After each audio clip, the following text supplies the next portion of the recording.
D G I S P R کی جو press conference ہوئی ہے اس کے بعد سے بہت سے منفی پروپیگنڈا کیا جا رہا ہے سوشل میڈیا پہ، اور یہ ضروری ہے کہ اس میں سے کچھ چیزوں کو کلیئر کیا جائے، کیونکہ جب ہم ایسے منفی پروپیگنڈا کرنا شروع کرتے ہیں تو ہم نیشنل سیکیورٹی کے جو امپیریٹیوز ہیں ان کو پس پشت ڈال دیتے ہیں، جو کہ بڑا ہی خطرناک اور منفی رجحان ہے۔ سیاست اپنی جگہ، پولیٹیکل پوائنٹ سکورنگ اپنی جگہ، وربل سپارنگ اس کی گنجائش پالیٹکس میں ہمیشہ ہوتی ہے، مگر ایک ریڈ لائن ہوتی ہے جس کو کراس کرنا ملک کے مفاد میں نہیں ہوتا، اور اسی بائنا ایک پوائنٹ کو لے کر اس پہ سیاست کرنی، لوگوں کو گمراہ کرنا، میرا خیال ہے یہ ایک کلٹ کا وتیرہ تو ہو سکتا ہے، ایک ذمہ وار سیاسی جماعت کا نہیں ہونا چاہیے۔ تو میں بات اس پہ کرنا چاہ رہا ہوں جو بارڈر کنٹرول پہ بات چیت ہوئی اور اس کو کنٹروورشل بنا کے پیش کرنے کی کوشش کی چند ایلیمنٹس نے۔ وہ border controls, Pak Afghan border, اس کی ایک ہسٹری ہے، اور دنیا بھر میں ایسے جو بارڈرز ہوتے ہیں جو جن کی ایک تاریخ ہوتی ہے، ڈیموگرافکس اس میں آ جاتے ہیں، ہسٹری آ جاتی ہے، سوشیولوجی آ جاتی ہے، ڈیوائیڈڈ ٹرائبس کا کلچر آ جاتا ہے، اور ہسٹری میں سائیکلز آف انیکسیشنز آ جاتی ہیں۔ تو وہاں کا جو کلچر ہوتا ہے، وہاں کے جو طور طریقے ہوتے ہیں، اس میں ایک فلو ہوتا ہے جو حالات کی مطابقت سے اس میں تبدیلی آتی رہتی ہے۔ بہت سے ایسے بارڈرز ہیں، جس طرح امریکہ کا میکسیکو کے ساتھ بارڈر ہے، ان کی ایک ہسٹری ہے، اور امریکی نبردآزمہ ہیں روکنے سے میکسیکنز کی اللیگل کراسنگ، بٹ وہ لاتعداد اور لامحدود وسائل کے باوجود اس میں کامیاب نہیں ہو پائے، اور وہ بلکہ ایک پریزیڈینشل کیمپین کا ایک ان کا تھیم ہے۔ اسی طرح بنگلہ دیش کا اور آسام بارڈر کا ایشو ہے، اور اس کی بھی ایک ہسٹری ہے۔ ہمیں معلوم ہے کہ 1905 سے 1911 تک جب یہ انل ہوئی، جب بنگال اس کا حصہ تھا، اور اس کے بعد 1911 میں جب یہ پارٹیشن آف بنگال ہوئی دوبارہ اور آسام انڈیپینڈنٹ اسٹیٹ ہو گیا، تو 1905 سے 11 کے درمیان وہ ایک حصہ تھا۔ تو اس کی ہسٹری یہ ہے کہ بہت سے ریفیوجیز ہیں جن کو لا کے وہاں پہ آباد بھی کیا گیا، اور اس کے بعد وہ پیٹرن چلتا رہا 1947 کے بعد سے۔ اور بھارت جیسا ملک جو ویسے تو بڑی باتیں کرتا ہے، مگر اب وہاں پہ وہ نیشنل رجسٹر آف سٹیزن شپ وہ اس نے نافذ کیا، اور اس پہ بنگالی، خاص طور پہ بنگالی مسلمانوں کو ان کی شہریت سے محروم کرنے کا ایک وہ طریقہ۔ تو کہنے کا مقصد یہ ہے کہ بارڈرز کی ایک ہسٹری ہوتی ہے، اس کا ایک مینجمنٹ کا نظام ہوتا ہے، اور اس پہ کنٹینول ایفرٹس ہوتی ہیں۔ سو انفارچونیٹلی پاکستان اور افغانستان کو جو بارڈر ہے اس کی تاریخ یہ ہے کہ یہاں پہ ڈیوائیڈڈ ٹرائبس تھی، اور برطانوی نو آبادیاتی دور میں یہاں پہ کچھ ان کو کنسیشنز دی گئی تھیں جو کہ ڈیوائیڈڈ ٹرائبس تھیں۔ تو وہ تھی ایزمنٹ رائٹس کے تحت، وہ دونوں سائڈس پہ آ جا سکتے تھے، اور وہاں پہ تجارت کر کے اپنے کام کر کے واپس جا سکتے تھے، اور وہ ویل ڈیفائنڈ تھا۔ اس کی غار میں ایک پورا ایکو سسٹم ڈیولپ ہو گیا اللیگل ایکٹیویٹیز کا، جس میں اسمگلنگ اور ڈرگ رننگ، بہت سے دوسرے اور تھے۔ اور اس کے بعد ایک اس کا ہسٹری ہے جو سوویت آکوپیشن کے خلاف ایک مزاحمت کی، یہ انہی علاقوں سے ہوئی، اور وہ ایک ہی علاقہ آپس میں ایک قسم کا مربوط ان کا نظام بن گیا، جس میں وہ اللیگل اکانومی، کیونکہ افغانستان تو بڑے عرصے سے انفارمل اکانومی کا ایک گڑھ بنا رہا ہے، ابھی بھی ویسے ہی ہے، اور ان کا جو گزر اوقات ہوتا ہے وہ اسمگلنگ سے زیادہ ہے، اور سو مچ ہو کہ ڈیلی جو آج اسمگلنگ ایک اطلاع کے مطابق $5 ملین اکراس دا بارڈرز ہوتی ہے، اور یہ ساری انفارمل اکانومی میں ہوتی ہے۔ تو اگر اس کو کیلکولیٹ کریں، کوانٹیفائی کریں، تو یہ تو $1.8 بلین کا نقصان ہے سالانہ کا پاکستان کو، اور جو پاکستانی تاجر ہیں ان کو کیا نقصان ہے وہ اس کے علاوہ ہے۔ تو یہ جو بارڈر کا مینجمنٹ کا نظام ہے، اس کو ٹھیک کرنے کی کوشش کی گئی، اور بارڈر کنٹرول ریجیم نافذ کیا گیا، سنگل ڈاکومنٹ انٹری ریجیم، جو کہ ہر ملک میں ہوتا ہے۔ اب افغانستان کے جتنے بھی نیبرز ہیں، جس میں ازبکستان ہے، تاجکستان ہے، ایران ہے، اور ان ممالک کے ساتھ ان کا ایشو کیوں نہیں ہے؟ وہاں پہ وہ کیوں بغیر ویزا کے نہیں جا پاتے، اور یہاں ان کو کیا اعتراض ہے؟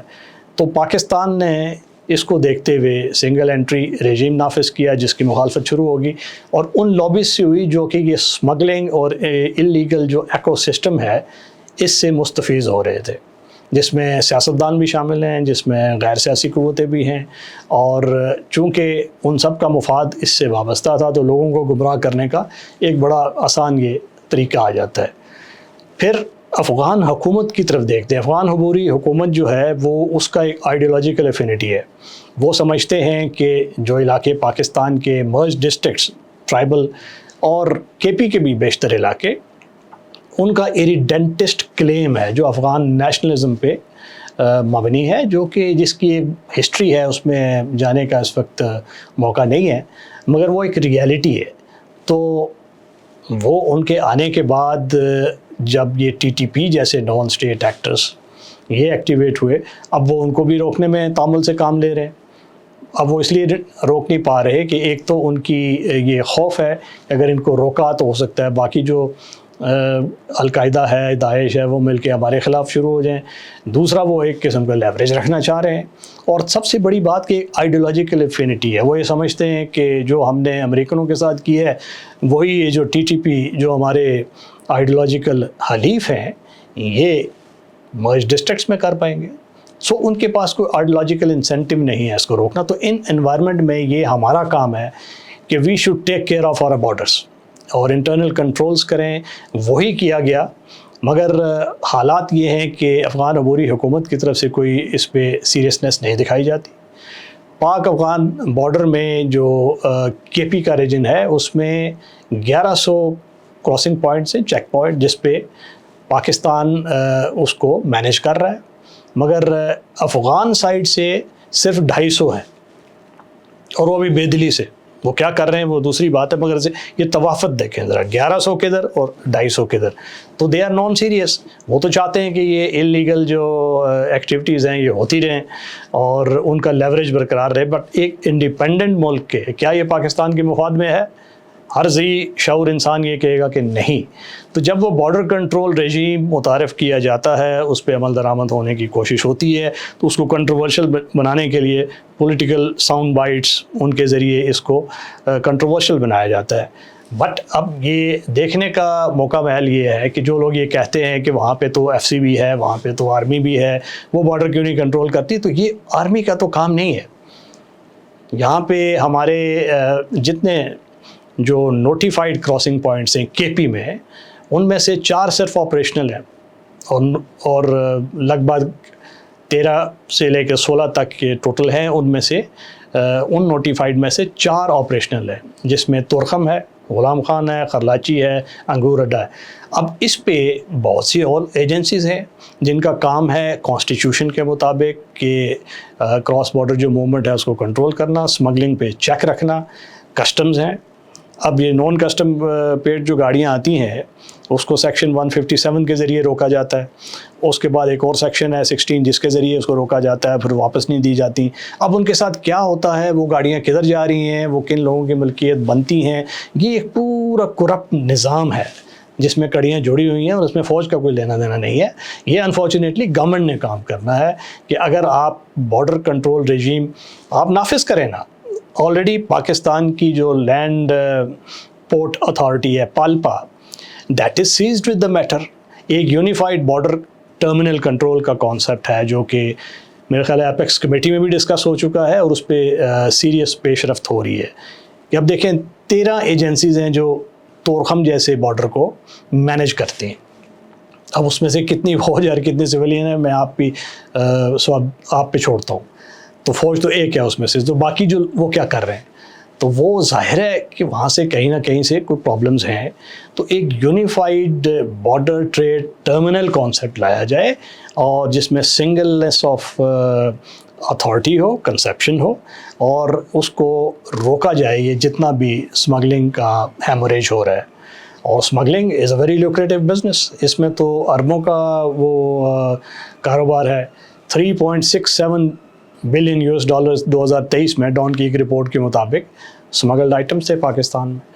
پاک افغان بارڈر سے. اور افغانستان میں چونکہ ان کی اکانومی از بیڈلی ہٹ, وہ تو ابھی تک ایک انفارمل اکانومی میں, ایسٹس ان کے فروزن ہیں, تو ان کو تو اس سے غرض نہیں ہے کہ وہ انلیگلی بھیج رہے ہیں چیزیں یا لیگلی بھیج رہے ہیں. ہمارا یہ فرض ہے کہ ہم اپنا بارڈر کنٹرول رجیم کو مزید اسٹرانگ کریں, اور اس میں جو ہمارا ٹیکس رجیم ہے اس کی طرف بھی دیکھیں تاکہ جو اسمگلنگ ہے اس کو ڈس انسینٹیوائز کیا جائے. تو یہ وہ کریٹیو سلوشنز ہیں تو گورنمنٹس کے کرنے کے ہوتے ہیں. چاہے جائے کہ ایک پروونشل گورنمنٹ یہ کام کرنے کے بجائے وہ کانسنٹریٹ کرنا شروع ہو جائے کہ کسی ادارے کو ڈاؤن گریڈ کرنا, اس کی تضحیق کرنا, را کی زبان بولنا, وہی ووکیبلری استعمال کرنا جو وہاں سے across the border Ajit Doval صاحب متعارف کروا رہے ہیں, تو وہی چیز رپیٹ کرنا, سنو بال ایفیکٹ کے ساتھ اس کو پرولیفریٹ کرنا, I think it does not redound to the interest of national security. اور ہر پیٹریوٹ, محب وطن اور سینسیبل ذی شعور انسان اس کو جان جائے گا کہ بارڈر کنٹرول, اس کے اسٹرکٹ ریجیم, سنگل انٹری جو ریجیم ہے, اسمگلنگ کا کلا کما, ریفیوجیز کی مینجمنٹ, اور جو غیر قانونی یہاں پہ افغان ہیں ان کو یا تو وہ شناخت اپنی بنوائیں اور یہاں رہیں, ورنہ وہ اپنے ملک میں واپس جائیں, جس طرح کہ مروجہ طریقہ کار ہے دنیا میں, rest of the central Asian states میں بھی ہے اسی طرح ہے. تو اس میں ڈزنٹ ٹیک مچ ٹو سی کہ جتنا یہ منفی پروپیگنڈا ہے صرف پوائنٹ اسکورنگ ہے, اور کچھ ایسی جگہیں ہوتی ہیں جہاں پہ پوائنٹ اسکورنگ کو چھوڑ دینا چاہیے ان دا انٹرسٹ آف نیشن.